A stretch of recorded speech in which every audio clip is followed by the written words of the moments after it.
Uh, Thank you. Welcome, everyone, to another episode. Tonight's topic tends to be very heady, unfortunately, and I'm going to try to not make it heady um, because I think the reason that it goes into the heady space, into the heady place, is because um, in trying to, first, we approach this from a place of practicality, from a place of this is happening in my life and I want to understand, and this is what I want to experience, and this is what I want to implement. It's the kind of results that I want to achieve. And when we go into trying to understand the nature of things, or how the things that we're experiencing, in trying to understand where do they come from, how are they set up in our lives. Uh, I Part of the journey is that we somehow end up in a very heady place. And unfortunately, most of us get lost there, and we forget the reason why we were in that journey in the first place. Because the purpose of the journey, the aim of the journey, wasn't to end up somewhere in some high abstract, but rather to come up with something very practical, something that we can make use of. Um, so in that journey, there's the desperation to come with that very practical, very applicable knowledge. But in order to get to that, eventually to that point, we find ourselves traveling into this abstract world, and it's it seems like we may not get to that practical, we may not get to that applicable knowledge, and as a way of sort of um, as a way of sort of uh, pacifying ourselves, uh, not to become too discouraged. We don't come back to earth. We stay in that abstract world. So we don't end up feeling too discouraged that we didn't find that applicable knowledge that we can implement immediately in our lives. So in order for us not to be feel discouraged, we stay in the abstract. That's something that some people may experience. And it may not necessarily be that we consciously make that decision. It's an unconscious decision that we make. And what we have to remember is, when we find ourselves caught up in the abstract, yes, the abstract has its mission, it has its purpose, but to remember that we're not there for the abstract. We are there for something applicable, something very practical. And we have to make sure that the journey addresses that aspect. So in uh, and usually when this is being talked about, uh, bold statements have to be made, and when you make bold statements, you have to be able to back them up. And the best way to avoid having to back bold statements is to keep people in the abstract. So some seemingly bold statements will be made, and I'm going to stay in the abstract so I can protect myself from having to defend these bold statements. But remember, even though I may be in the abstract, make sure you can it's something that you can pull into your everyday life. Okay. Uh, for those who've been studying and trying to meditate on this very question, especially within the Buddhist context, uh, we want to arrive at a place where what we are understanding is something that we can apply in our lives, and we want to stay there. Okay. And we don't want this to remain a forever abstract. So take the I'm going to try to take the applicable approach, but you know, as a nice little coward, not wanting to have to demonstrate anything, I will slip into that world of the abstract once in a while. Okay, so all right, so let's get started with a nice meditation. And the meditation that we're going to do today, I'm not sure if it's we did that before. Um, it's a really a meditation of being present. Um, Someone who I guided through this meditation told me that, oh, that's a very sneaky way of doing Tonglen without even seemingly doing any Tonglen at all. One of the one of the experiences that one may have while doing Tonglen is a sense of fear, a sense of apprehension. Um, and so doing it this way takes away the the possibility of fear. So you can find yourself fully immersed in it without any having to fight off any sense of fear. Right. All right, so get yourselves ready. Even though we've been doing a lot of not so much meditation where I am guiding too much, so we're back to me guiding a little bit more. Okay, but it won't be as much as usual. All right, so form that intention that you're going to meditate. Let that intention be communicated to the rest of your body, to the rest of your being.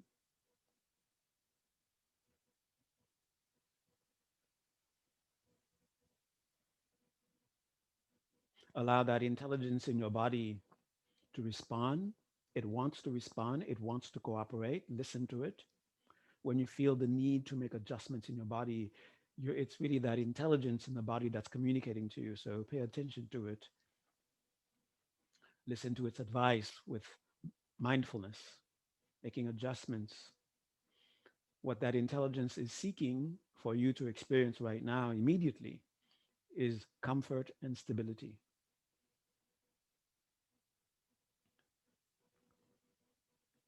Go to your legs, make sure you feel comfortable and stable. Go to your arms and torso, make sure you feel comfortable and stable. For the torso, the term, the expression, not too tight, not too uptight, and not too loose. Upright, not uptight. And even now, begin to go into the sense of letting go. And as you let go, notice what experience arises because you are letting go. What is arising is the meditative state. What you're letting go of those states that are not the meditative state. But you're not fighting them, you're just letting go. Head and neck centered, mouth, teeth, tongue resting in their natural places.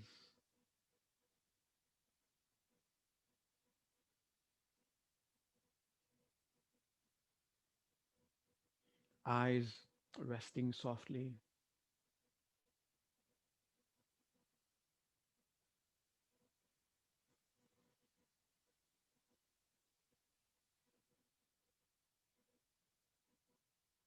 And we will take a commitment breath. So feel yourself as though you are at the threshold between non-meditative awakened state and the meditative state. Sometimes you can call it a bridge. And the breath itself, or what the beginning awareness of the breath is like the bridge. And now you're about to make that one last step, that commitment breath to fully enter.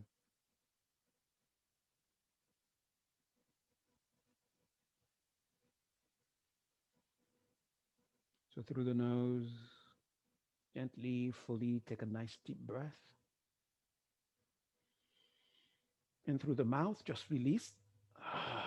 And as you release, let go, let go, let go. Feel the letting go in the body. Feel the letting go in the mind. Feel the letting go in the breath. Keep letting go, keep letting go, keep letting go. And as you let go, feel that momentum of letting go. Stay in that momentum of letting go. Notice the signs arising already in the body, in the breath, in the mind. Stay aware of those signs as you let the breath go, let the breath go back to its own uncontrolled rhythm, and you just stay with that momentum of letting go, letting go, letting go, letting go. And gently bring attention to the sense of your body being stable, so that that part of us that wants to protect us, that wants to make sure that we are protected, is reassured that we are protected, we are supported. So bring awareness to the point of contact between your feet and the ground, between your body and your seat, and just stay at that point of contact. And once you feel that sense of stability, you can let go. And in letting go, notice the body sinking a little bit, slightly into your seat. And if you allow yourself, you may also notice a slight enhancement in the calmness that is arising. Accompanying that calm, there's a slightly pleasant sensation. Notice that. Those are signs that we have entered in some degree in the meditative state. In the earlier stages of the meditation, in the early depth, there will be a lot of experiences that are very familiar to states outside of meditation. And just like the analogy of when you visit a foreign country, when you're a tourist in that place, you will notice things that are familiar to your home. It doesn't mean that because they are being experienced, you're no longer home. You are in that tourist place. You're just encountering familiar experiences that are part of this place that you're visiting. So consider that, have that same attitude towards those experiences from now on that seem to be very similar, especially it senses what your senses are picking up about your immediate surroundings. You are witnessing them with a meditative mind. Keep that in mind.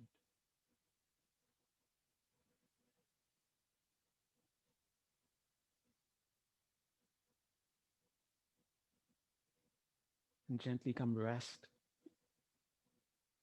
your attention on the breath without trying to control it, without trying to force the mind to do anything.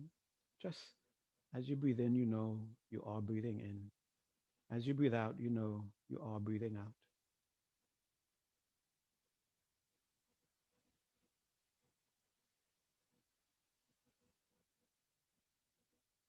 And have a sense of congratulating yourself, a sense of rejoicing that you are in the meditative state and you are going deeper into it, accessing and abiding in ever more subtle, ever more powerful levels of consciousness.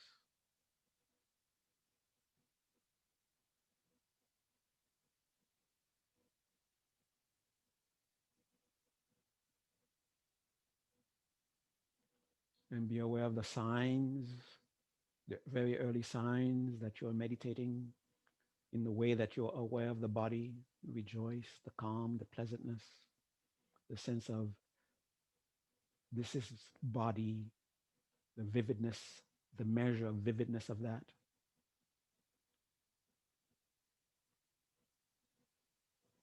This is breath. Notice the calm, whatever measure there is there, whatever pleasantness there is there. Rejoice witnessing them. This is breath, the sense of definiteness of this is breath, the sense of vividness of the experience of breathing. That's clarity, and that's the radiance.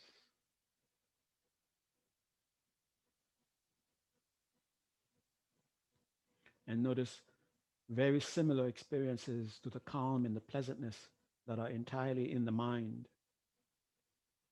And as you witness them, also rejoice and keep that momentum of letting go as much as you can. Try to go into that momentum. And maybe you are holding tension in the shoulders or in the hips that you are not aware of, and suddenly you become aware of them. Rejoice. You're witnessing your awareness expanding. And in those places where you notice tension, now you can deliberately relax. And as you relax, notice you go deeper into the signs and rejoice witnessing yourself going deeper. You continuously reward yourself.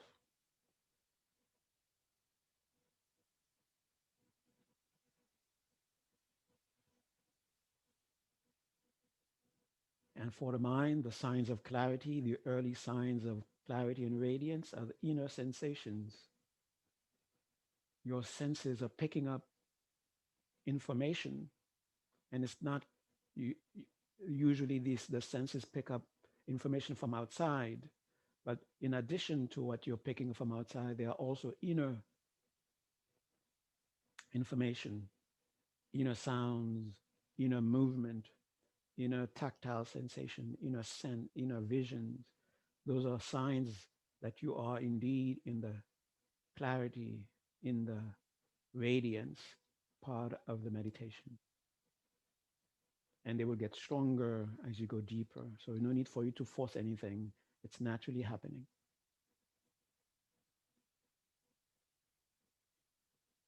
And the reason for the scanning is to reassure ourselves that indeed we are in a meditative state so that we can continue. We don't keep popping out and popping in, popping out, popping in. We just stay in there in a measured, continuous journey. Now that we have reassured ourselves with rejoicing that we are in the meditative state, that we are going deeper and deeper, now let us stabilize this journey with threefold breath. So stay connected to some sense of some sign that tells you that you're meditating, whatever it may be for you. It could be one of those senses, sense perceptions, or it could be some sort of energetic feeling, some sort of sense that you slightly touch. It's not very clear. There's some sense you're meditating. So stay connected to it as we stabilize. Stay connected to it. Take a nice deep breath. Stay connected to it through the nose. Breathe in. Staying connected to it. Staying connected to it. And through the mouth, you're going to breathe out.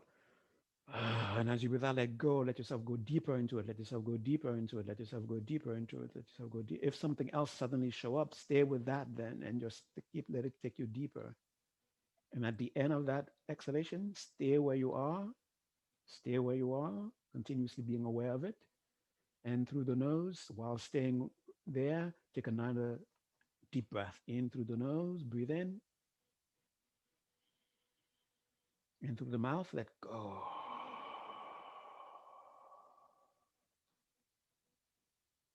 Notice that flash of that moment of having reached something deep and the residue of that sign, whether it's a vision, whether it's a sound, whether it's a sensation, stay with it.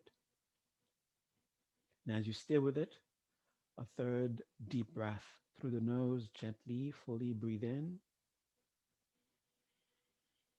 And through the mouth again, let go.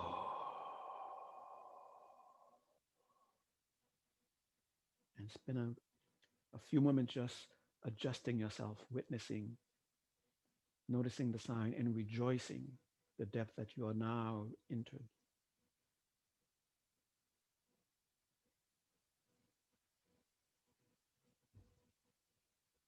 And while staying in that space, every once in a while noticing the calm, every once in a while noticing the pleasantness, every once in a while noticing the clarity through the inner sensations, noticing the radiance through the vividness of these experiences, and notice the collectiveness of your attention, being able to being the directive ability of attention.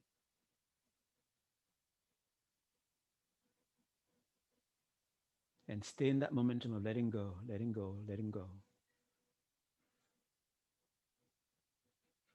And now Gently bring attention to the space in front of you at the level of your eyebrows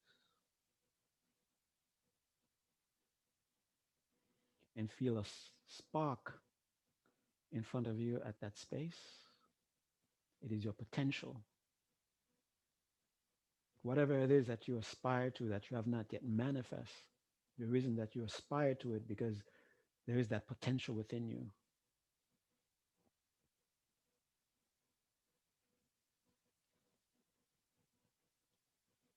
And to reassure yourself that you are indeed in the presence of that potential, which is your guide, which is your protector. You feel a sensation in the forehead. And towards that presence, have a deep sense of trust, a deep sense of respect, and a deep sense of gratitude. And as you express these sentiments, let go. Go deeper.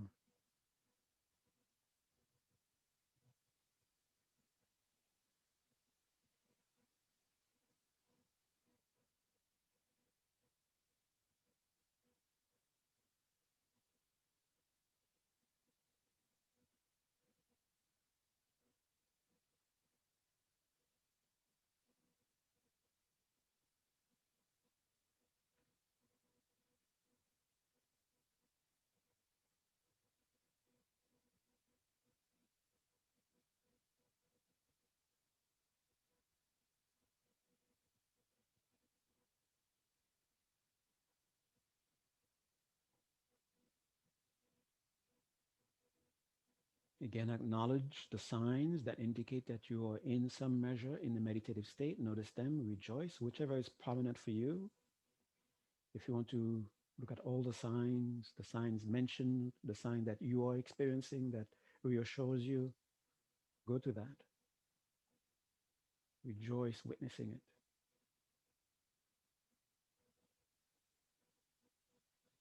And the relaxing is something that's going to continue. So if whenever you notice the need to relax some part of your body, either physically or energetically, that's not a reason to feel that you are out. It's just now your awareness has expanded. It is shining onto that area. Rejoice. And now you can let go so you can go deeper.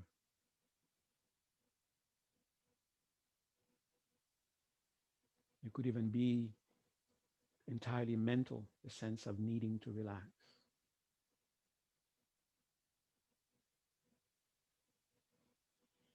And the relax that we are going to experience now is relaxing awareness. We are not going to reject anything that comes to awareness, nor are we going to grasp onto any experience that comes to awareness. Stay in that sense of freedom.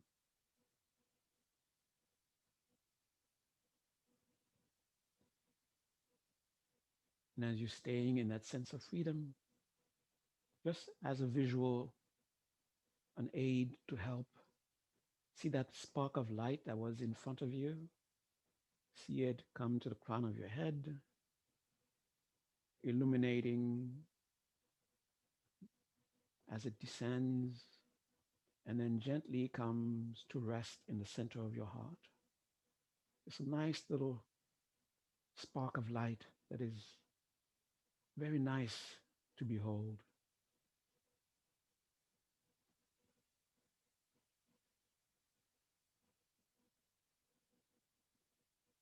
And notice that it pulsates, it shines, it shines, and this pulsing is in concert with your breathing. As you breathe in, light goes in, like it goes dim. As you breathe out, it radiates. It's like it goes into itself when you breathe in, and it radiates as you breathe out. And the light doesn't go any further than that space that it first landed. And as you do that, relax. Each time you breathe out, relax. And as you relax, notice the light becoming more and more vivid. Notice the light becoming clearer and clearer, and yet it's occupying the same space of radiance.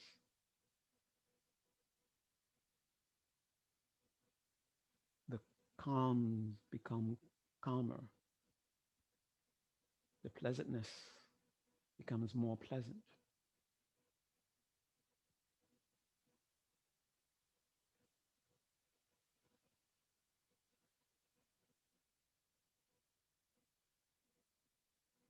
Without leaving that space, gently take your awareness to your immediate surroundings.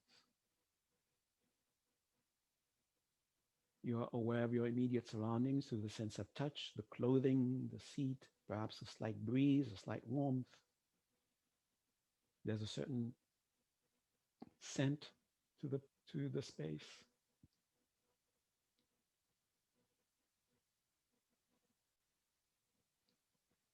There's a certain sound, or there are certain sounds that are coming up.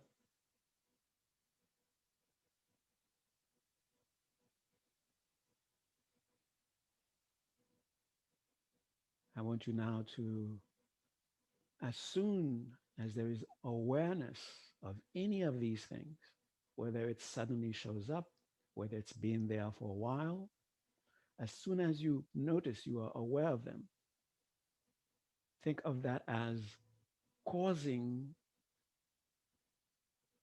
whatever it is, whether it is a sound, whether it is light, whether it is a sensation, a tactile sensation, whether it is whatever it may be, even if it is a thought, whether it's coming from the environment or coming from within, as soon as your awareness is aware of it, it becomes light. As you breathe in, the light comes and goes into that light in your heart. And as you breathe out, because that light touched it, it enhances its brilliance, making it brighter, and the area of its radiance becomes a bit wider. And this is going back and forth. And then when it sends whatever little light that was able to escape to go out into the environment, those same sounds, the same impressions are touched by that light coming from your heart, and slowly they become brighter.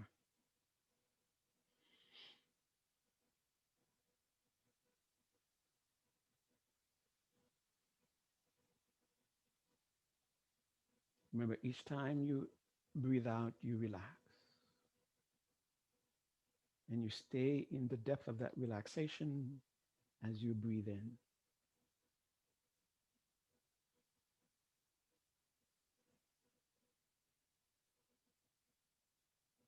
So whatever impression is coming at you is being transformed into light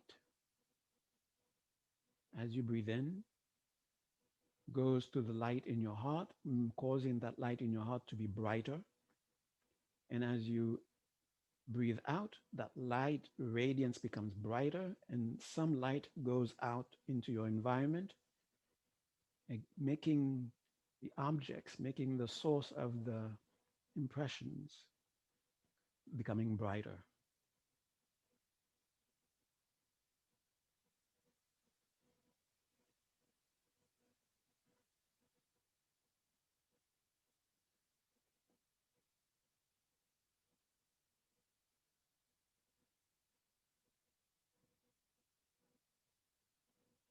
So whatever your environment is giving you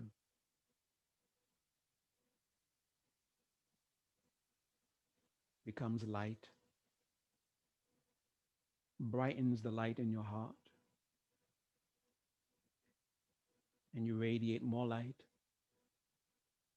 As the light goes out again into the environment, it makes them brighter.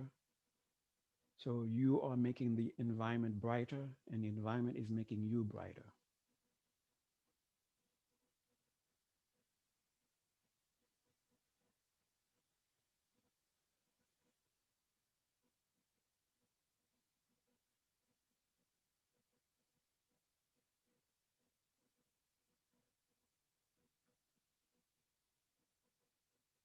Now let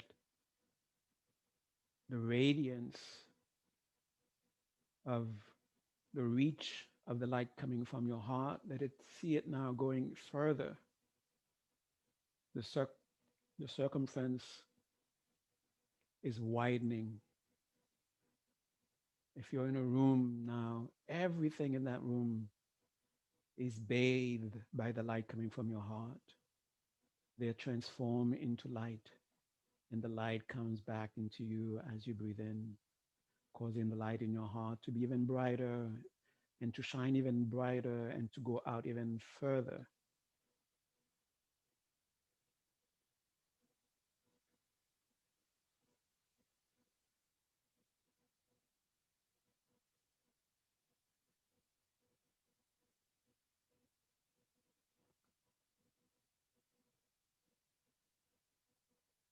So whoever, whatever the light touches, it doesn't pass judgment on them.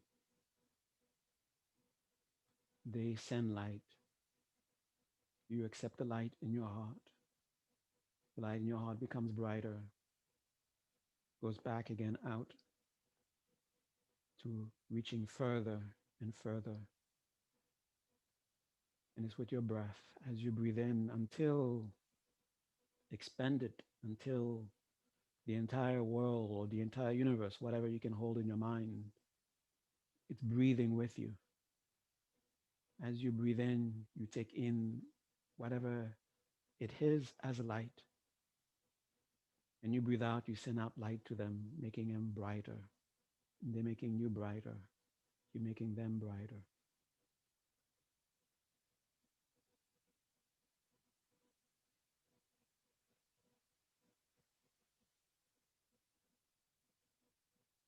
And again, as you breathe in,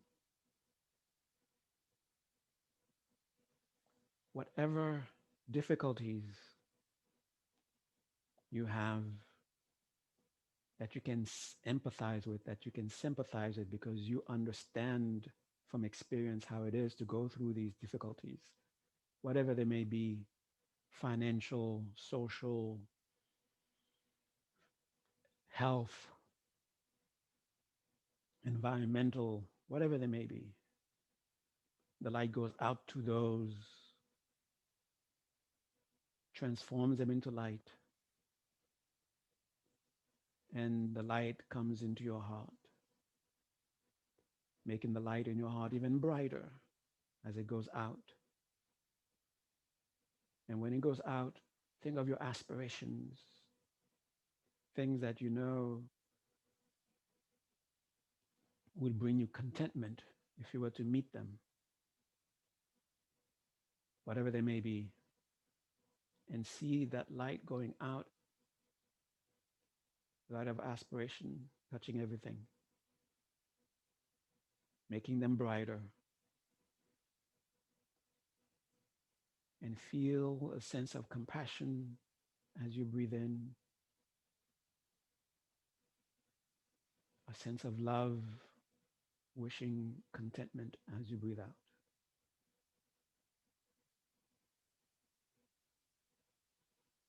Keep letting go, keep relaxing.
Get ready to arise from the meditation. First, let go of the light pulsing and just feel just the space of the meditation, the degree to which you are experiencing calmness, pleasantness, rejoicing as you do so, as you witness them, and whatever inner sensations are pointing to clarity and radiance, notice them, rejoice, and feel a sense of readiness, a sense of openness,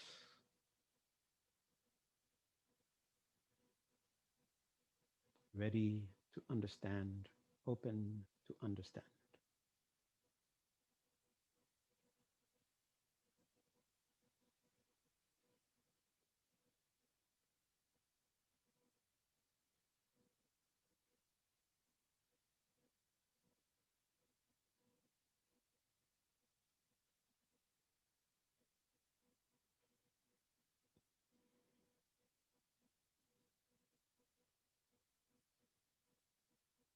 And with that readiness to arise from the meditation, take a nice deep breath in through the nose, out the mouth.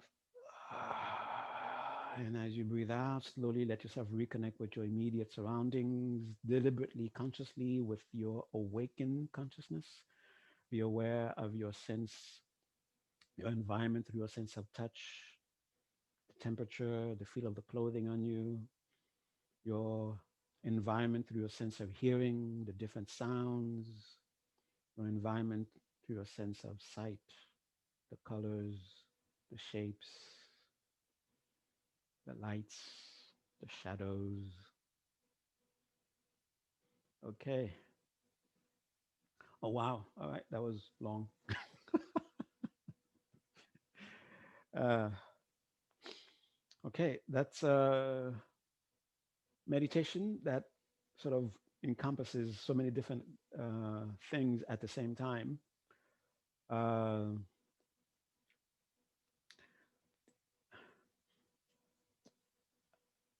you are resting in awareness. It's the very first practical use of this meditation is in a sense of being able to go deep into meditation using your environment. Usually your environment interferes and you can't seem to go into deep into meditation. But when you have the sort of attitude with the environment, that whatever it gives you becomes a means for you to go deeper, then at a certain point when you're doing this meditation, you're actually looking for something in the environment to help you go deeper. When when the pratyahara is naturally happening, when the sense withdrawal is naturally happening, and you're going deeper and deeper, and you're no longer empowering your senses, uh, then being able to be aware of your environment goes down, and as it goes down, you're aware of that. But because you experience your environment is actually helping you go deeper, there's a slight attachment you may have for the car to go by so that the sound can give you that experience of going deeper, for that sudden uh, uh, impression coming from your environment to sort of help you go deeper, because immediately you're able to transform it into light and you're able to help you go deeper. Okay, so that's one practical application of this kind of meditation, and the other one is the sneaky tonglen. Okay, at the same time, your the world is no longer a fearful place because you're transforming everything into light, and you're able to breathe it in and witnessing that it's actually strengthening you. And what you're witnessing there is the infinite power, the exponential power of compassion. The more compassionate you are, the stronger compassion becomes, and the wider its capacity becomes. And the same thing with love. The more you love, the more powerful love becomes, and the more you're able to expand love. Okay, so in a way, you're witnessing that these two kinds of things in an unconscious way. And so the fear that might come to loving, and the fear that might come in having compassion, uh, are done away with.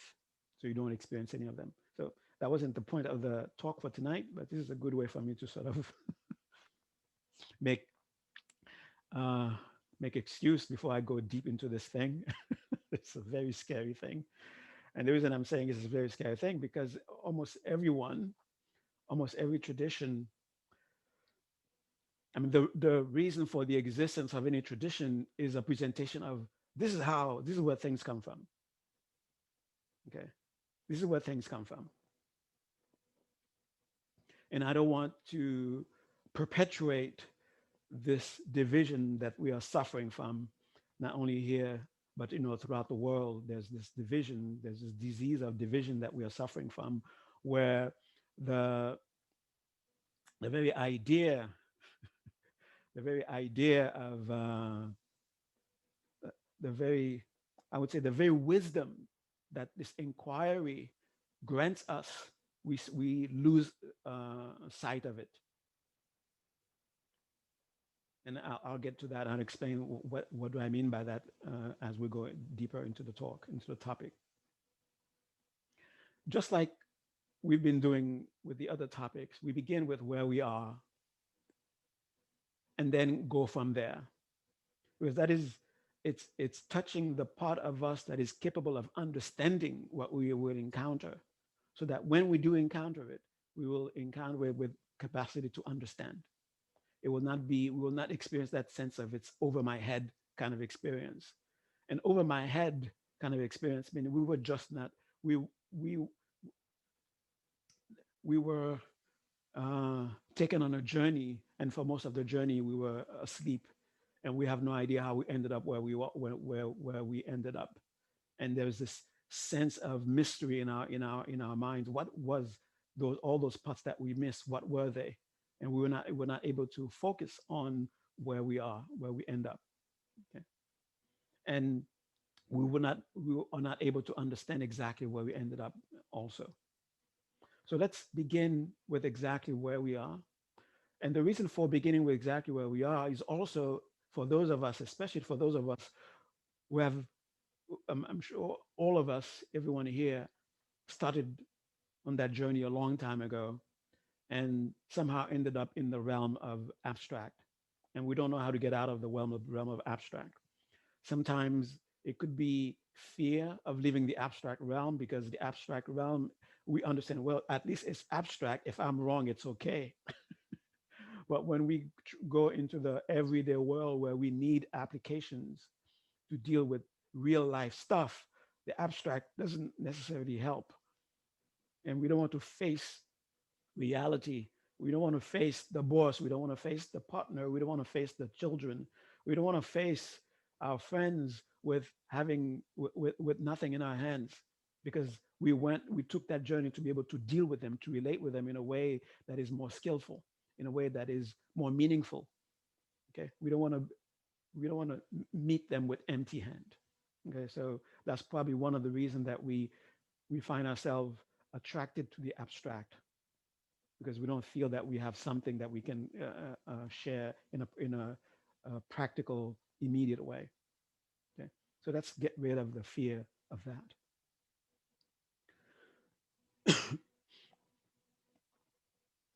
So those of us who find ourselves over there also remember why. What was the practical? Uh, what was the practical reason of beginning that journey in the first place? What was going on in your life that made you start that journey in the first place? We have to go back to that. And whenever we feel ourselves in this is too abstract, too intellectual, the way to get back, to come out of the too intellectual, is to remember, why did I start this journey in the first place? Okay. That would be very helpful. And what is going on? What is it that's going on?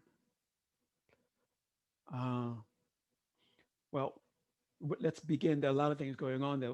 We begin with this. It seems to me this is what the world is. We have an experience. I mean, as we are having the experience, there's a sense in the experience that It's something that I am receiving, something that is happening to me.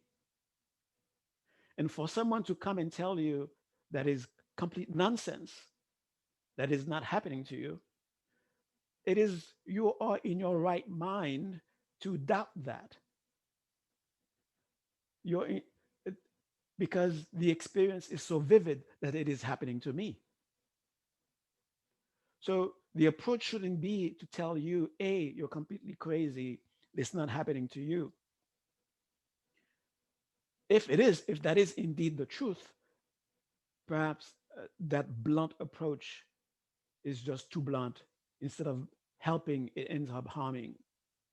Harming in the sense where we get caught up either not taking anything so we can apply it, or it becomes just maybe situation where we are flirting with impractical things. We are flirting with just staying in, being in just intellectual. Because, and the reason that it stays intellectual is because we can't deny the experience. It seems to be happening to me. Perhaps the approach is not to say, A, it's not happening to you, it's not coming at you, but rather to explain, this is why it seems to be happening to you. In that way, you're not um, sort of, you're not lying to the person, you're not denying the experience that is taking place, but rather you take the experience as it is taking place and then you go along with it. So that that big doubt that, because even if you were to brainwash yourself to say that, yeah, it's not happening to me, because that undeniable experience that is present also within your memory, that undeniable experience will create a pocket of doubt.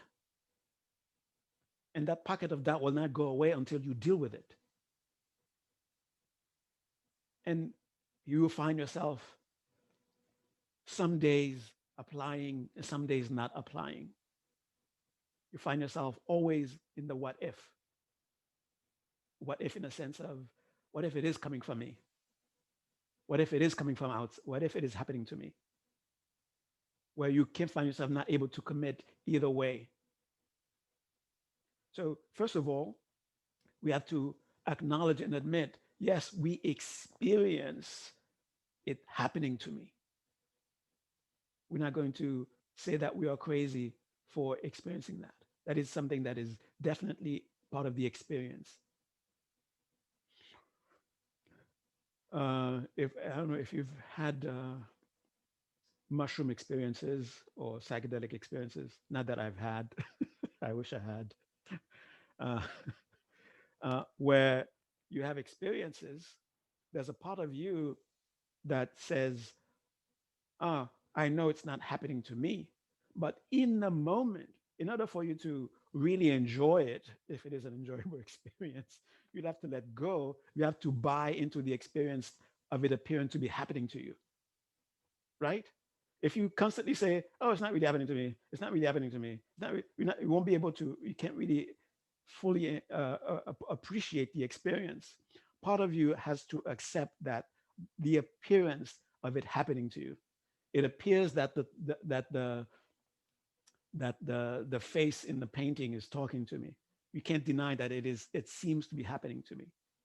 Okay, that's part of the experience, and it is being able to accept that that later on uh, becomes the experience of being able to experience the world as magic. Okay, so it's not a matter of completely denying these kinds of experiences, but rather being able to understand them. The reason that the image and the painting is talking to me is because of the conditions that I put into place. As long as those conditions are present, then the image in the picture will seem to be talking to me, and that is the undeniable experience at that moment. Okay, So it doesn't matter. Uh, uh, I'm not going to go into the the definite subjective experience that is taking place, where subjective means, in a sense of, it is totally a unique experience, unique to the person experiencing it. We're not going to go into that, since by definition, that very term means I cannot know what is happening in your head, right? By the very definition of pure subjectivity, that itself means whatever I'm experiencing, or even the sense of the perception of you, the perception of seeming to know what is happening in you, is still my subjective experience, right? So we're not going to go into that, because that is just uh, an endless black hole. Okay, it has no end to it. Okay, and if you jump into that, then you're just going to be flying in there forever. Okay, so what is it? What are the? What do you think about? What are the things that are happening to you? And I'll bring this, uh, the the this experience that is taking place right now in the United States, because we are in the midst of it. For me to deny that it's happening, to not talk about it, is, it's a great, being a, doing a great disservice. Okay, what is happening? Um, there are people who are experiencing seemingly the same thing, in a sense of, it's a dangerous thing. It will be a dangerous thing if such and such continues. And some others who are saying the same way, but they're saying, no, it would be a dangerous thing if that happens. If this continues, the danger will go away. Okay. That experience, for each person, for each party, it's very relevant to each one of them. It's very relevant to each one of them. So they can't deny it. So that's the first thing. Acknowledge the experience that is taking place, and that it is taking place. And the second thing to acknowledge is an instinct coming from us. If I go in that direction, I will help it to stay. Or if I go in that direction, I will help it to go away. What is that coming from? There's an instinct within us that tells us about at least our capacity to participate in what the experience could be, or what the experience is. So that is already innately within us. We don't need some whatever to tell us that what we do, how we interact, how we react, shapes the experience that we are having. Okay. So, so those two things, let's just point to them as being our innate capacity to understand, our innate wisdom, our innate ability to be able to make a discernment. Okay. From that place, there's the instinct. This is happening. And at the same time, there is a wisdom that tells us I can participate, I can engage what is happening in such a way that I can make the experience continue, or change the experience. So already we know that. And what we are fighting, it seems, are those instincts. And what we have to learn to do is to embrace those instincts and understand that they are wisdom. Of course, because of long habit of mixing this up with other things, with what you might call superficial, or elaborations on what these instincts are supposed to be. So it becomes difficult for us to be able to clearly listen and hear and discern this wisdom that is speaking to us. So don't forget, this is wisdom. It is telling you something. Yes, it is happening to you.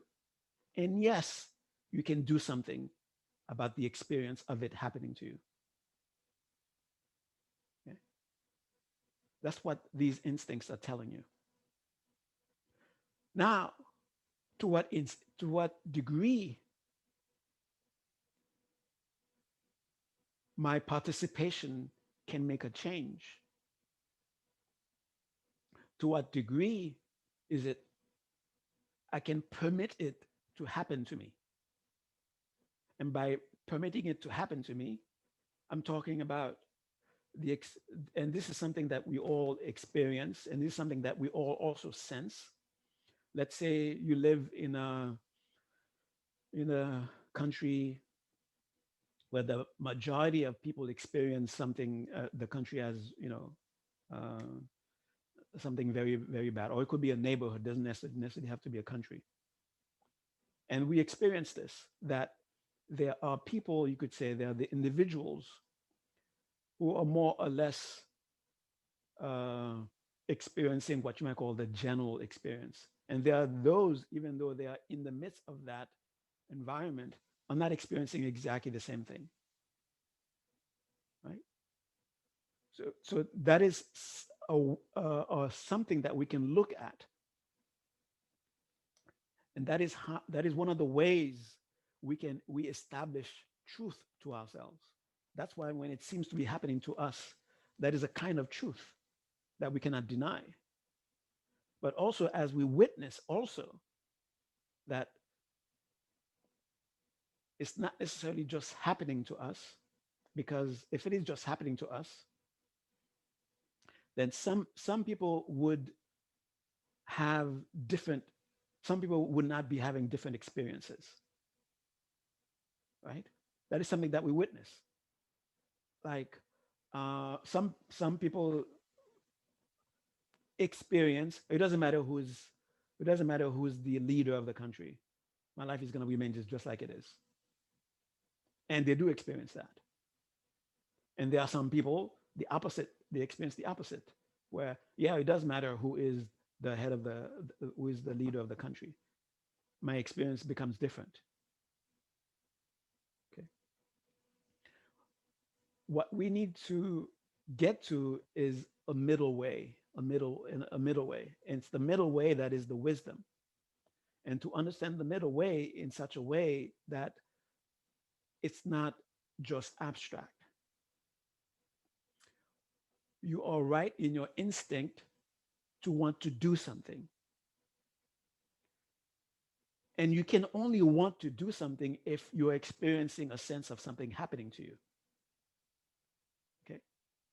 If there was not that sense of something happening to you, you would not even need to have to have uh, to have the inclination to want to do something.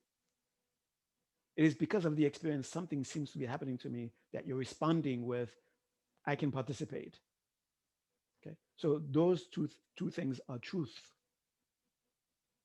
It's not a matter of it's either one or the other. Now, to what degree can your participate give you the experience of changing the experience? To what degree uh, what seems to be happening at you is creating the experience? And that's where uh, people start to make bold statements. And a lot of them lose us. We have no idea where they end up. And some of them seem to be taking us to a certain place, but we get lost somehow. And by getting lost, I mean, we don't end up with something an understanding that we can apply in every situation. It seems like certain situation, it seems it's something that we can apply this understanding to, but at times it seems to be completely worthless.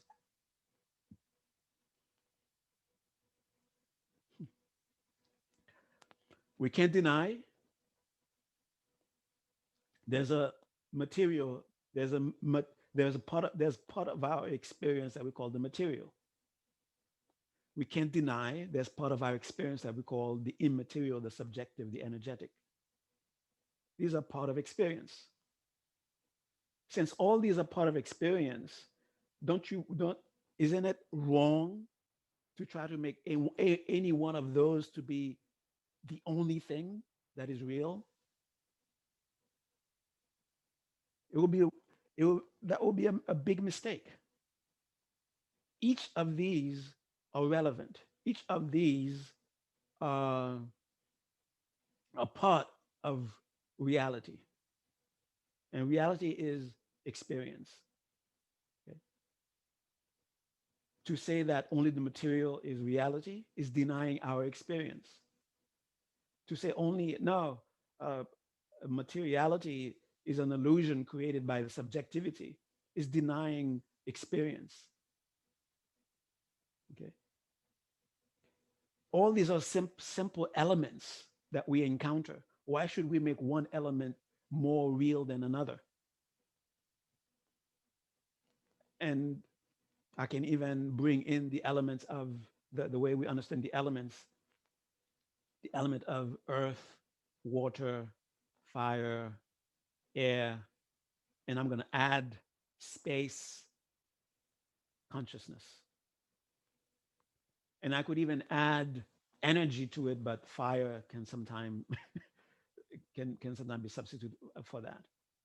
So these are the things that we experience. We experience consciousness, we experience solidity, we experience fluidity, we experience all these kinds of things that are attributed to the elements. Why should we say of all those things that are appearing to our experience to choose one of them and say, no, that's the only thing that's real? No wonder when we come up with these absurd conclusions, that innate wisdom within us know at some deep level that we are making a mistake, we are denying something, and we can't move forward with it. It's not something that we can move forward with. That is, it's not something that we can apply in our lives in a way that is meaningful, in a way that is applicable, in a way that is practical. Remember, we began with this journey and we ended up with these seeming abstracts, the elements where consciousness is one of them,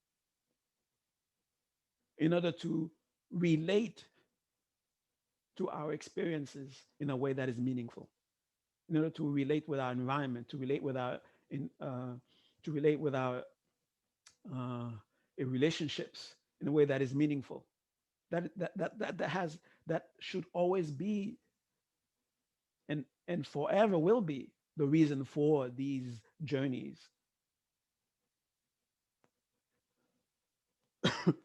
And there are some, and this is a bit digress, just talking about something else. There are some who experience such frustration not being able to come up with something practical, something applicable, that they give up. They say there is no such thing. There is no applicable thing to ever arrive at. And they end up with some kind of extreme of an extreme of saying it doesn't exist at all, or there's nothing you can do about it. And and these two extremes are trying to make yourself accept a lie. It is a lie because in your direct experience, you know that is not true.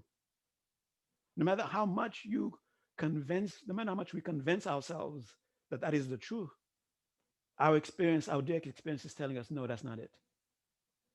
So we are caught up in a state of being useless, having useless knowledge, having useless experience because we cannot apply it.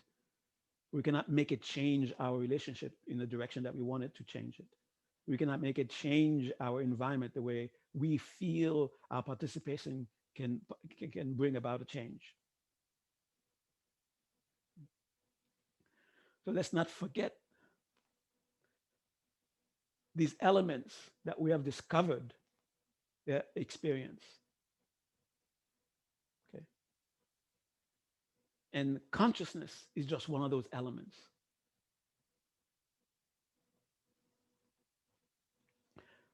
Now, to what degree are they complete, isolated phenomena? That is, to what degree is consciousness a complete isolate where you don't where the other elements are not present? I don't think anyone can find that. So that is a mystery, and that mystery is is an experience that you cannot deny. This urge to try to find some sort of absolute is because of some misunderstanding. Don't deny your experience. Don't deny it. And don't make our experience absolutes. Yes, indeed, for that person perceive that as danger because that person has all the conditions for that person to perceive danger in that direction. Yes, indeed, the other person doesn't see that as danger because the conditions are present for that person to not perceive or experience these things as danger. And to try to find which experience is the real experience is to completely deny what is right there in front of you. What is right there in front of you? That person sees danger, that person doesn't see danger. That's it. Why trying to find something else? Now, since participation contributes to the experience, so you could say, do you want to continue to see this as danger? And the person has the right, the freedom. Yes, I want to continue to experience this as danger. So leave me alone. But if that person, I no longer want to see this as experiences as danger, then you can say, well, participate, engage it, interact with it this way so that you will no longer experience it as danger. That's a possible experience also. And we've had these kinds of experiences where exactly this thing has happened. This person was once someone I couldn't get along with, and now we are best friends. Which one is the real person? Which one is the real relationship? To ask that question is to completely deny the experiences, is to make the experiences invalid. And that is lying to ourselves. With the right conditions, not the right conditions, sorry about that. With this and that conditions present, that person is someone I don't get along with. But those conditions are always fluid. That person is fluid. I am fluid. The means of interaction is fluid. The way of interaction is fluid. The person doesn't have to be someone I don't get along with forever, for eternity.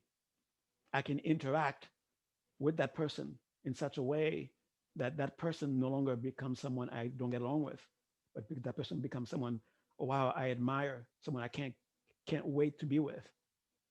That same person or that seemingly same person. And these are experiences that we've had. Why do we deny our experiences? Wisdom is not hiding from us. Wisdom is slapping us in the face all the time. We've become so what do you call that? What that's the experience where you're no longer able to feel? That word. We become so incapable of feeling wisdom slapping us that we, we keep looking for wisdom outside the very experience itself. We cannot, it is impossible. There's no one who has found wisdom outside of the experience that they are having. That's where wisdom is. That's what is displaying wisdom to us, our very experience. Wisdom will never and has never been found in a book. Wisdom has never been given to someone. What is wisdom about? It is direct, it is being present with whatever is going on as it is going on. And you're relating with it as it is. That's wisdom. Ignorance is denying what is present, is superimposing on what is happening something else, living in fantasy, elaborating, making absurd conclusions. By absurd, I mean the example, for example, oh, this is the real person, the person who's not my friend. That's the real person. He's a real friend. What about the time when he wasn't your friend? What about in the future when whatever is going to happen, where he's not going to be your friend anymore? Why make these absurd conclusions that this is my friend, this is the real person? The thing is, all the conditions are present for experience of friendship to happen. That's why we're experiencing friendship. And since friendship is something that is more pleasing to experience, I would rather continue interacting, engaging in such a way that the experience of friendship continues. But I may miss something where the experience of friendship changes, becomes something else. It's not that suddenly, oh, now I know who you really are. You're a devil. You're an evil person. Now I know you. I've I've suspected it. I've always known you were evil. Now I see you. It only took me deceiving you a few times. It only took me, it only took having to harm you a few times. Then now your true colors, now you're showing your true colors. Okay. Or this is happening to you where you're feeling deceived, you're experiencing being deceived, you're experiencing not being cared for. And of course, you naturally don't want to continue a close connection, a close relationship with someone. And the person says, oh, see, now I know who you really are. This is who you've been all this time. Of, that's drawing absurd conclusions. And I hope I have not ventured too far into the realm of the abstract, and I'm keeping it very uh, present so that you can take it with you. You can actually apply it. This is uh, by saying that uh, when I said no one has found any one of those elements in complete isolation. Yes, there's a strong sense of earth, but when you go deep, you see the others present. And this kind of mystery is not a mystery in a sense of you got to solve this. This is this is what it is, and this is what we have to simply come to accept. And it's part of the fluidity of of reality, of our experience. It's part of the non-fixed experience that we are having with our experiences. That is the nature of it. Okay? And that's why it is said, uh, I think modern physicists are saying that in the tiniest of empty space lies a potential uh, for immense potential. That even the entire there's more potential in empty space than there is in the entire universe. Something like that. I'm not sure exactly how they say, but they say something like that. But you could, but it's not it's not something for us to draw some sort of absolute conclusion about. Okay, it is something that can be experienced. It's something that uh, can be said to be that's my reality. Okay, so in a sense, I hope this doesn't throw you off. Okay, remember the the the path that we are going through and that we have somewhat accepted. It seems to be that we have accepted the avoiding the danger of making absolute absolute conclusions, the danger of making uh, statements that are absolutely absurd. Okay, remember that danger, right? So keep in mind the fluidity of things, and and remember also, there is not there is not any part of reality, or there's not any part of experience that is not fluid. Keep that in mind. Because of that, one can have an experience where the elements emerge from consciousness. I hope that didn't throw you off.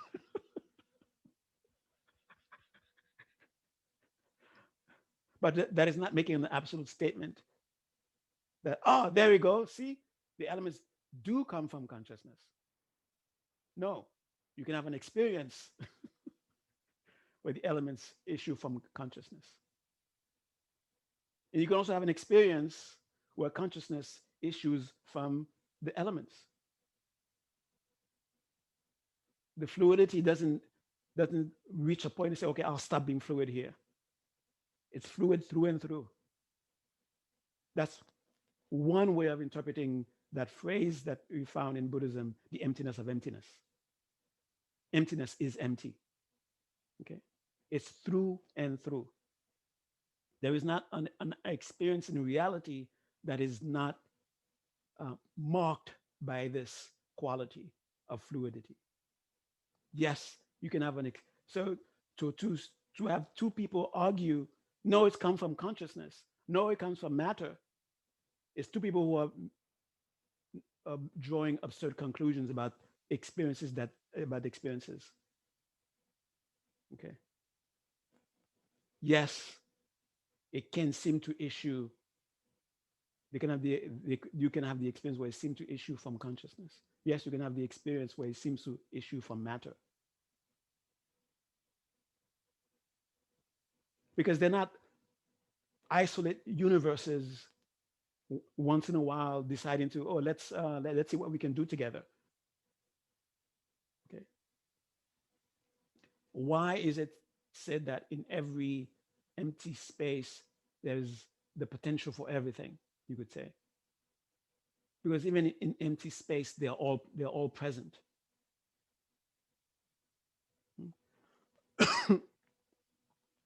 All right. Uh, and this is very, very important. And what I'm pointing to is what we all know already. We all are suspicious of. But every once in a while, we hesitate. Sometimes we become discouraged. And sometimes we feel elated and we want to do something and we do something. And sometimes we feel that there's not going to be anything. There's not going to be any effect, any result from me doing anything. What is the instinct that I'm pointing to? That is to keep remembering so we don't fall prey to that. The instinct of what can I do? Asking yourself, what can I do? And what can I do is not something that it's not necessarily some magical thing that you have to discover. Some magical formula. Okay. It's not uh, it's not necessarily a specific thing. And this is where we have to remember, it's not necessary because you ask the question, what can I do, that you will find an answer, what you can do. Okay. But rather, the innate wisdom that is making us ask that question, we have to understand, that is an acknowledgement of the fluidity of things. That's why that question even comes up. It comes up because deep within me, there is an understanding of the fluidity of things, of the capacity of things making themselves available for me to participate, for me to engage. But that is a freedom that we all have. When I say we all, I mean all experiences, all whatever. What is that freedom? Just like you have to allow me to participate in order for us to have an exchange, an interaction. Or you could also decide not to participate. Okay. No matter how much I want you to participate, doesn't mean that you have to participate also. Participate here, I'm talking about uh, aiming for an agreed upon experience. Okay. Or you could say consciously participating. I have to make that clarification. Consciously participation, because as we are existing, we are participating. There's conscious participation and there's unconscious participation. For the most part, there is unconscious participation. And keep that in mind. When we are having an experience that I wish I was not having this experience, and you cannot find what is it that you're consciously doing for this experience that is nourishing this experience for it to remain, then now it's time to ask yourself unconsciously, how am I participating? As long as you accept that there is a participation going on, then that is the path for you to find maybe. And when I say maybe, you could have set yourself up not to know it. Just because you asked the question and it seems very important to you, you may have set yourself up not to have the answer. You may have we may have changed, we may have arranged the condition in such a way that we make it so that we deny ourselves the capacity to know it. And in a way, our experience of being blocked from knowing is still our participation. Okay. The thing is, whatever the experience is, know that there is conscious participation and there's mostly unconscious participation. Even the experience of I'm being blocked from from understanding this, understand that the blocking is also us participating. This is something that you can all agree on in terms of psychological experiences where you have a deep trauma and our psyche creates some sort of defense mechanism, and the defense mechanism is to hide certain knowledge from us because there's a conviction that uh, hiding this knowledge from conscious awareness is a way of protection. It's a way of protecting the unit. Okay. And on the surface, no matter how deep, no matter how much we appear to try to uncover this, we find ourselves incapable of uncovering it. The experience of not being able to uncover it is our participation. Our psyche has created a barrier. No, you will not know this. Okay. And that's why we are not knowing it. And the way to bypass that is to understand that this is still my participation. Now, how can I engage and participate with this blockage so that it no longer is as far as my psychology is concerned, it's no longer a necessity for me to be blocked from this understanding. And we have to convince this protector that we will not be damaged by this knowledge, by this knowing. We have to convince this protector. It is there to protect us. It's not there to damage us. Even though the the surface experience of it is that we are experiencing being damaged. Okay, understand that these inner workings are not working for our destruction, even though on the surface that's what may be the experience. They're driven by uh, by an urge to protect. And at that moment, with the conditions that were set back then, that was the way of protecting.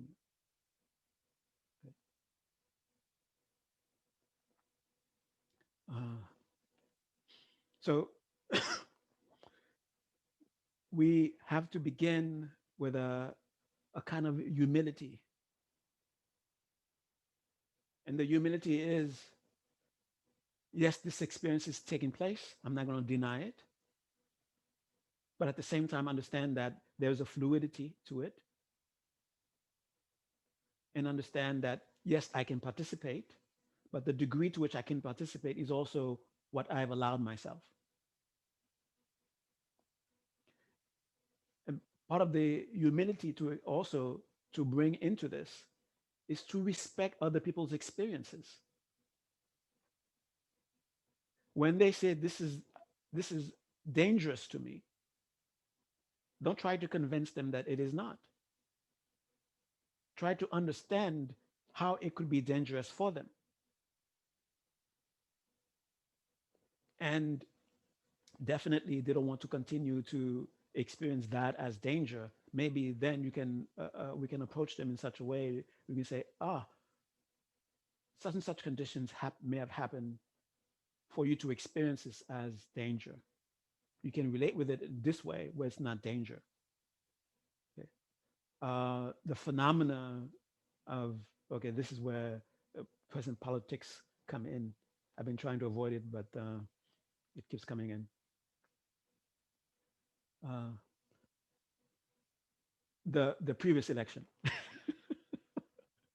that seemed to have stunned a lot of people, the pundits and so forth. People trying to say, "Whoa, I don't understand what happened." Uh, those those people in their own world, they felt a danger of not doing what they did. Okay, and we have to and for those who are not experiencing the danger that they felt threatened by, we have to understand that they have their own legitimate reason for experiencing what they're saying to be dangerous, to be dangerous. Right? And since when one witnesses danger, one wants to do something to avoid it. So that was their action to avoid the danger. Did they avoid the danger? Well, we don't know. Okay,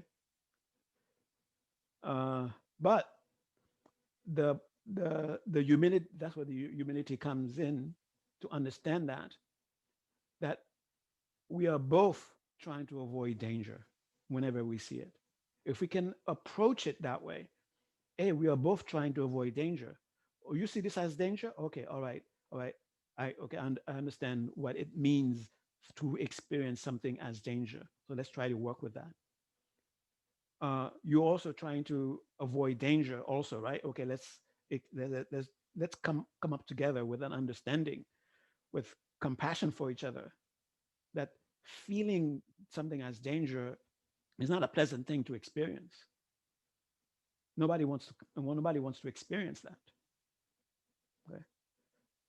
Also, uh, nobody wants um, self-destruction. We may end up doing things where we are sabotaging ourselves, where we are doing what ends up being self-destruction. But nobody begins with an intention, let me destroy myself. No one begins with that. But we end up, unfortunately, doing that because of misunderstanding. What we are misunderstanding our experiences. And the first level of wisdom is to see the superimposition that we are placing on things. to come to understand how uh, certain things, certain experiences, they're part of the part of our experience is that we are superimposing something.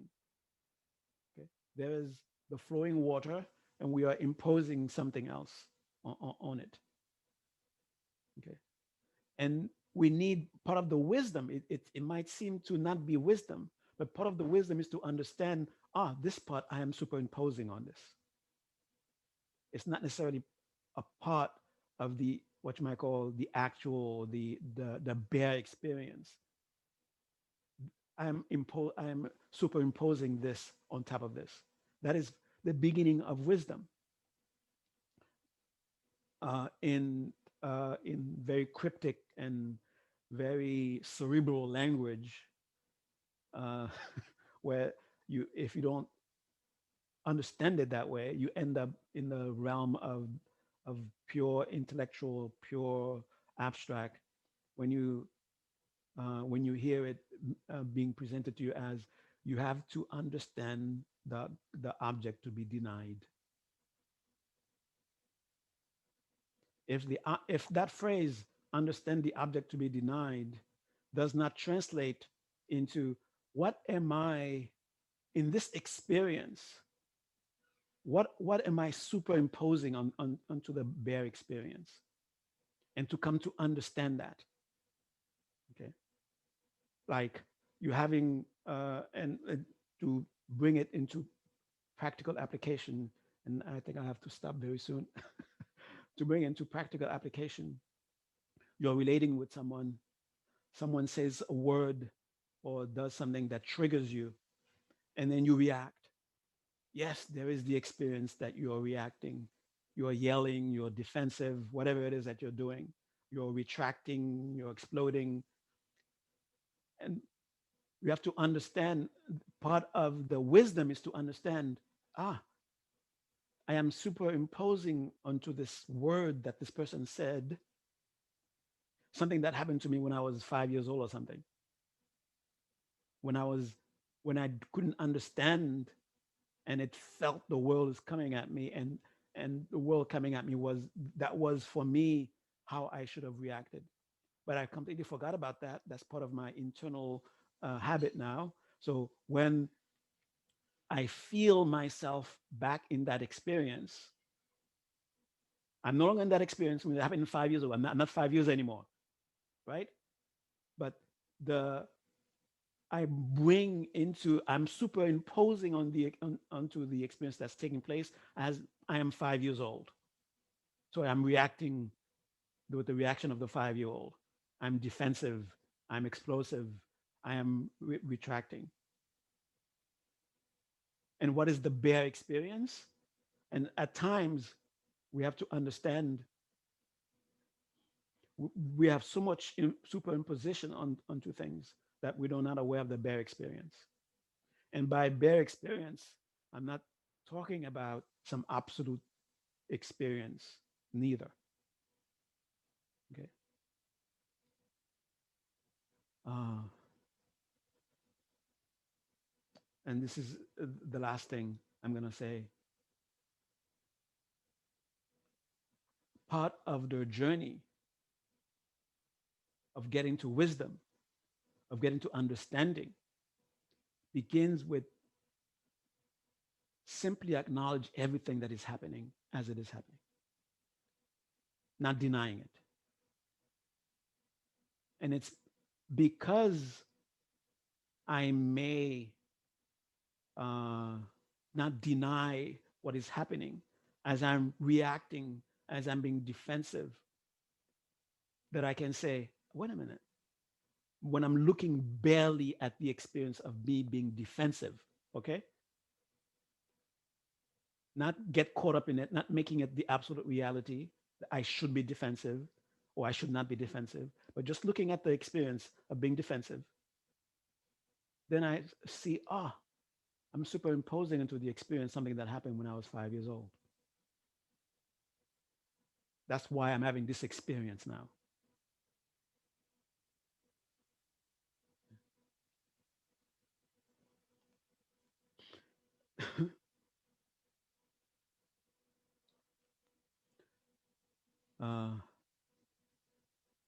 And unfortunately, when we are in this kind of way of relating with others,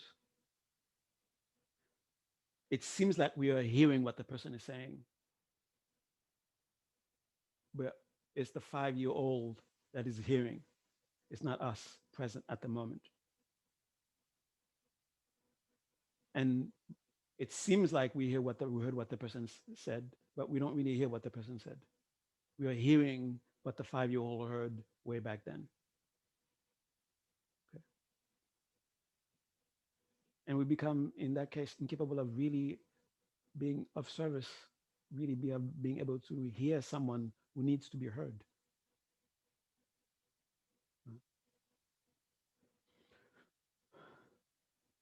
Wow. Um, that's it. We reached the bottom of the hour. And I hope in my attempt at not trying to make this too cerebral that I ended up making it completely disconnected to any kind of practical wisdom. Uh, and at those moments when I did slip into the abstract, that I didn't leave some of you in there that I have to come back and fetch you, making reality slap you in the face a little bit.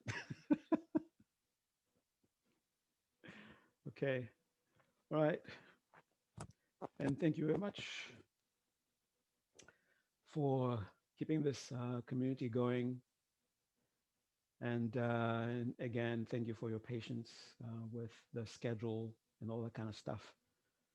Uh, all right. So, anyone has any comments, questions, observations?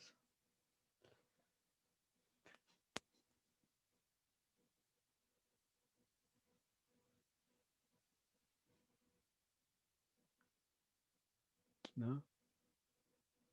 Well, uh, I'll ask this question. According to what you read in the email, did what I say, did it in any way seem to have approached it? Did I address it?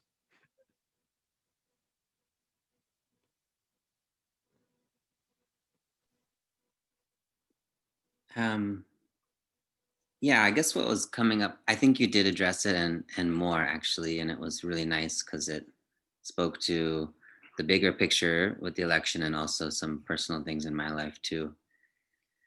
But what I was noticing, I'm in a situation with a friend, and it's like we have like these views that are the same but opposite. Like it's like you don't see me, no, you don't see me, no, you don't see me, no, you don't see me, and it's sort of infuriating. Uh-huh. And there's like this piece that's a little heartbreaking that like we don't have a shared experience of reality. Mm-hmm. Um, and I guess maybe that's because there's this idea that there is some objective reality that we could share. Mm-hmm. Um, but it's almost like we're being pushed into a dynamic where neither is satisfied because we have the same but opposite view, and it's really confusing. And if I Mm-hmm. trust myself, then I have to accept that view, and if Mm-hmm. and I want them to trust themselves too. Mm-hmm. Yeah. Uh, it's a habit that we have um, carried with us for a very long time. So the instinct will pop in every once in a while. The seeking which is true, which is not true. That instinct will kick in. Uh, in this case, in this case, it's about um, is there a shared reality? Is there no shared reality? Then the answer is there is the experience of having a shared reality, and there's also equally valid experience of not having a shared reality, and that's reality. That there can be these two experiences.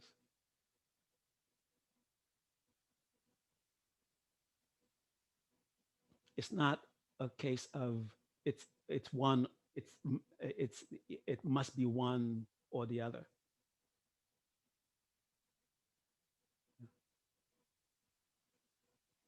And as your direct experience tells you, there are times when it seems to be sharing a reality, And there are times where it doesn't seem that way. That is the reality of it.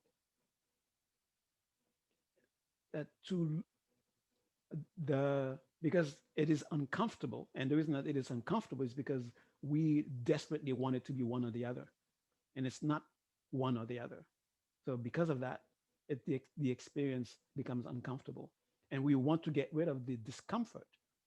And there's nothing wrong with wanting to get rid of the discomfort, but the discomfort is not because we have not yet established whether it is one or the other, but rather wanting it to be one or the other. That's why there is this discomfort. The discomfort will go away when we just accept it. That's what reality is. Yes, there are experiences where there are shared realities. Does that mean ultimately they are shared realities? No, they're experiences of such. Just like uh, what may be uh, what may may cause wars among yogis. A yogi says, "I have a definite experience that we all won," and a yogi says, "Another, I have a definite experience that we are not all one." Each of these are simply experiences. None of them is an absolute. Yes, you can have an experience, everything is one, and yes, you can have an experience where everything is a multiple. Not one is more valid than the other. Not one is more real than the other. The the the what you might call just to ease our mind, so we don't find ourselves caught up in this discomfort where it has to be one or the other. It has to be one or the other. It has to be one or the other. Rest your mind in a sense of the what it really is something beyond those two.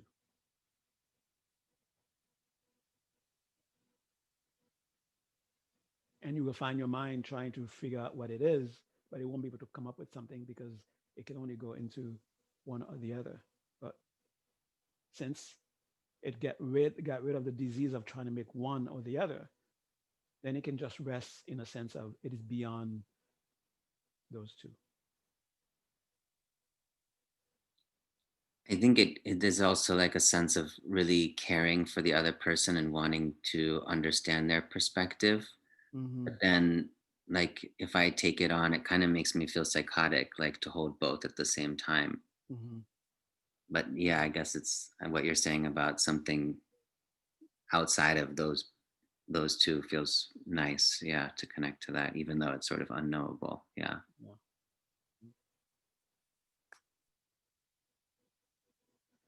That is what uh, okay, I'll say it. That is what the Buddha alludes to, or those beings who are enlightened, whatever you call them.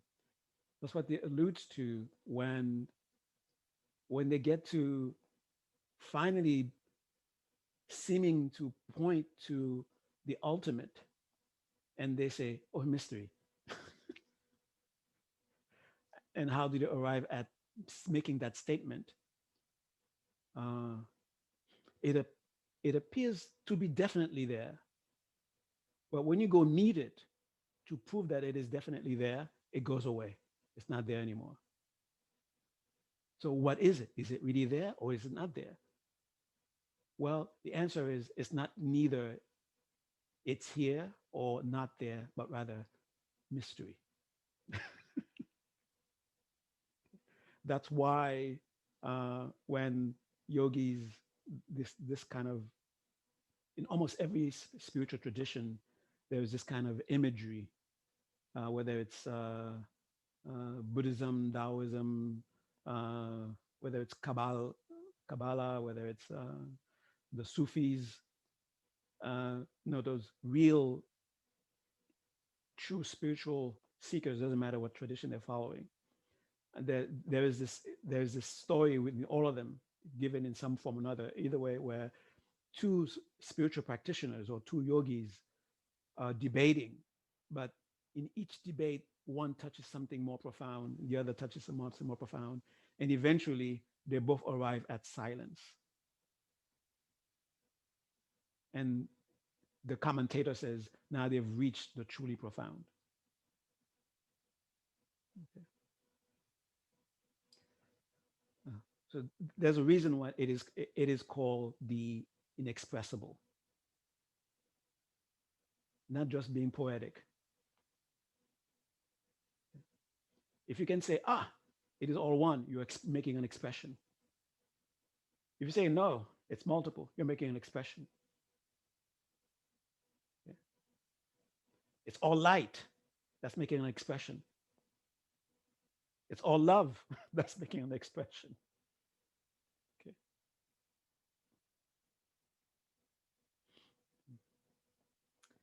All right. Thanks for that question.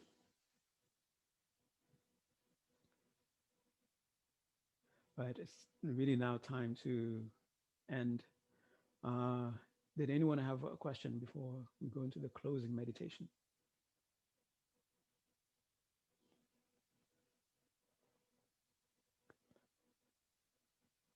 All right. Let's do our closing meditation then.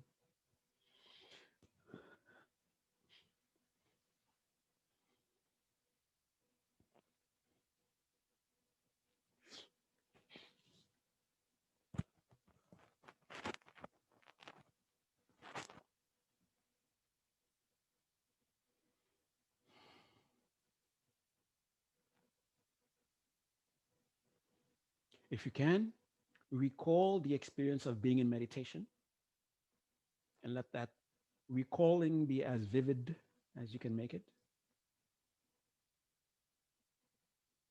And in that recalling, you begin to re experience in your body it felt this way. Let yourself go into it. Your breath behaved that way. And you start to re experience it. Let yourself go into that. Your mind behaved this way. And remembering it, you start to re experience it. Let yourself go into it. As you're feeling that you're touching the meditative space again, take a nice deep breath to stabilize yourself through the nose. Gently breathe in and release through the mouth. And as you release, let go, feel the letting go, feel the momentum of letting go, stay in that momentum of letting go, letting go, letting go, letting go, letting go, letting go.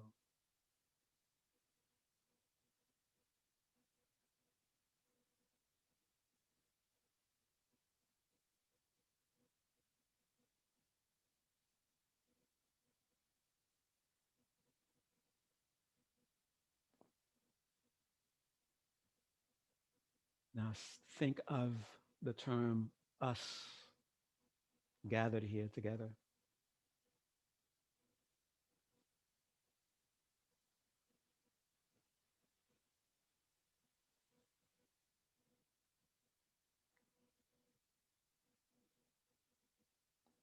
And in your own space, see all of us in a circle, feel all of us in a circle, and keep feeling that sense of us, especially someone outside of this group pointing to us, saying, oh, look at them. That sense of unity that makes all of us them, makes all of us us. Focus on that, bring awareness to it. And as you bring awareness to it, that very awareness of it gives rise to an experience of a bright presence in the midst, in the very center of our circle.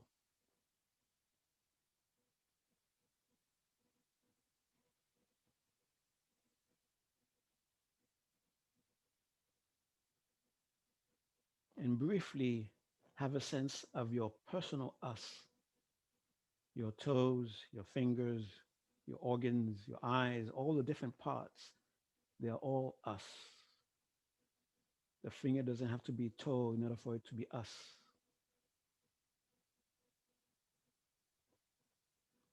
And the finger doesn't feel sacrificing itself in order to help the toe.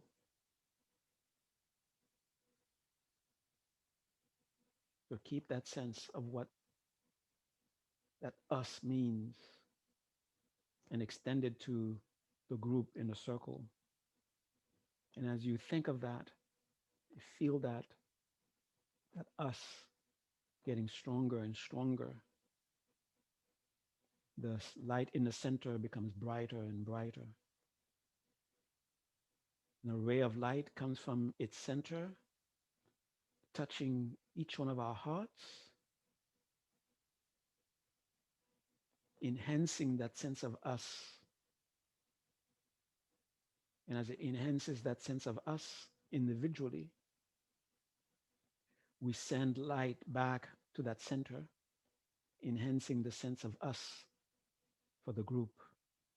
So the group helps us and we help the group. And as that sense of us grows stronger and stronger, that light in the center expands, becoming more luminous, more radiant. And as it expands, everything that it touches become part of that sense of us until every single one of us is fully immersed in that light. And that sense of us is growing stronger and it begins to continues to expand. And every object in the room is touched by that light and it becomes part of us. In the same way the finger feels for the toe, we feel for every part of us, every one of us, every object that's in that light. As it continues to expand, your entire home, everyone in it, the pets, your cat, the dogs, everyone, everything is us. Your neighborhood, there are some Republicans there, there are some Democrats there, some libertarians there, some Green Party people, some socialists. They're all us.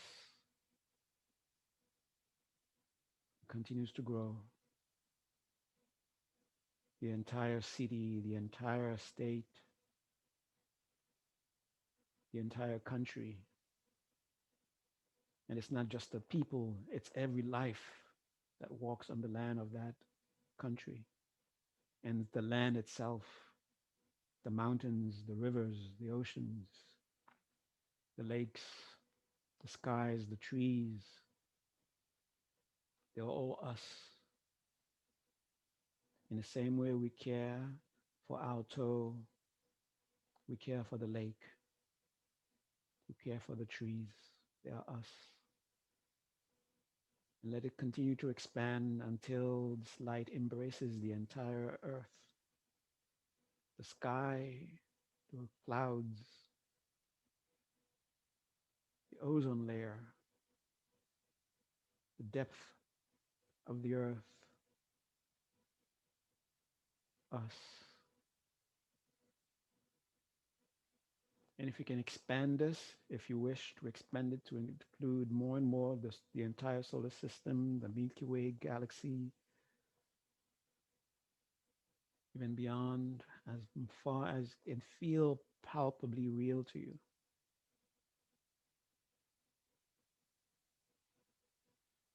us, us.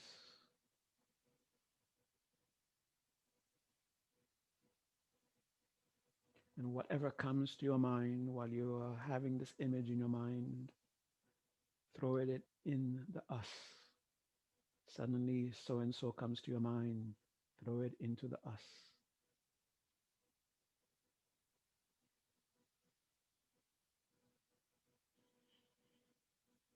Especially now with the disease of division going rampant. Don't let yourself be.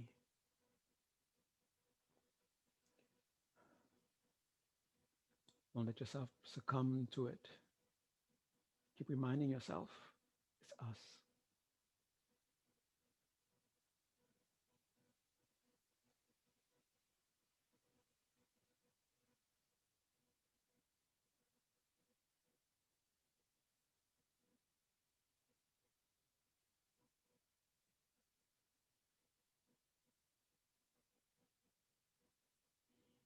Now you can bring in deliberately the memory, the thought of someone with whom you hold different opinions from. Let them hold their different opinion. You hold your different opinion, but embrace them in the light of us.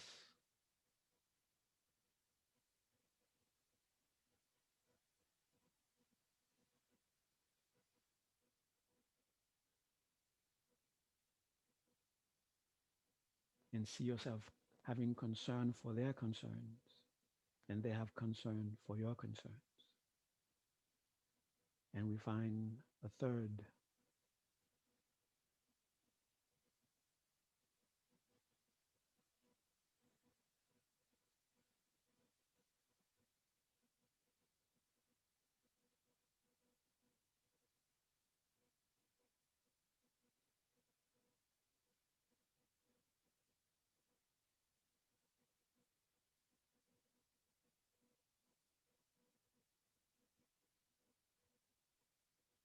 Okay, make the intention now to come out of the meditation, staying in the state.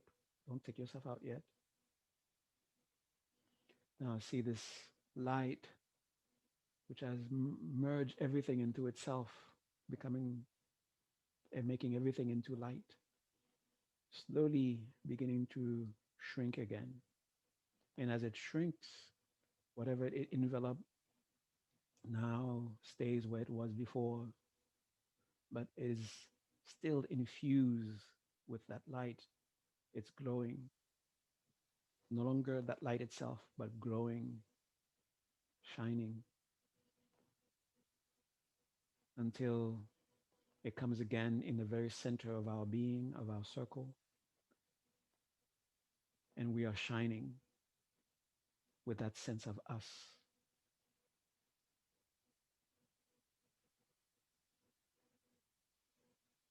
And in a snap of a finger, it radiates itself, dissolving into each one of us. And in our own individual being, we feel ourselves to be us, all of us.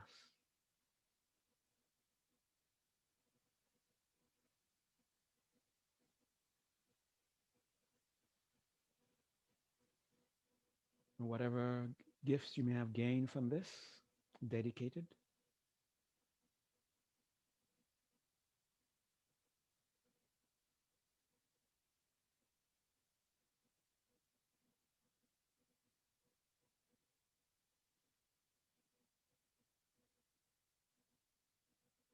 and know there's a specter hanging over us. But there's also another possibility.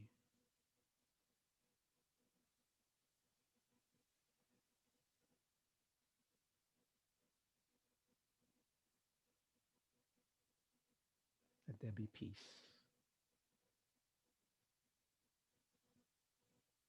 Get ready to arise. Make that definite intention to arise. With that, take a nice deep breath in through the nose, out the mouth, and deliberately, consciously reconnect with your immediate surroundings, reconnect with your sense of touch, being aware of the temperature again, the feel of the clothing on you, your seat under you. Be aware of the different sounds, be aware of the different colors, the different shapes, shadows, lights. Thank you. Thank you, Phuntsok. Thank you. Thank you. So, uh, for until for about 6 more months, no, maybe 6 or more months, it will be every other Wednesday. So next Wednesday we will not meet, but we will meet the following Wednesday. Okay.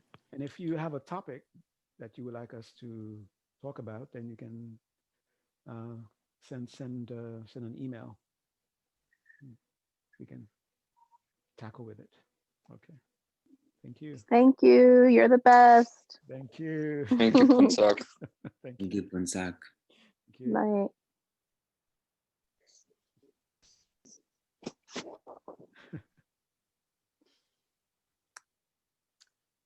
Thank you, Nizam. Thank you so much, Phuntsok, and the Big, meeting. yeah, thanks. Were you gonna say something? How is the, you started the program already? Or are you still waiting? Yeah, I started a couple weeks ago. It's been really good. It's been Oh, really great. yeah, Yeah, it's a nice program. Yeah. yeah. It's so nice to kind of go deeper into the Buddhist philosophy and psychology. And Mhm. Joe is a really great teacher. Yes, he is. Yeah. Hmm. So yeah. Okay. All Thanks. right. Be Yeah. in touch. Be in touch. Good night.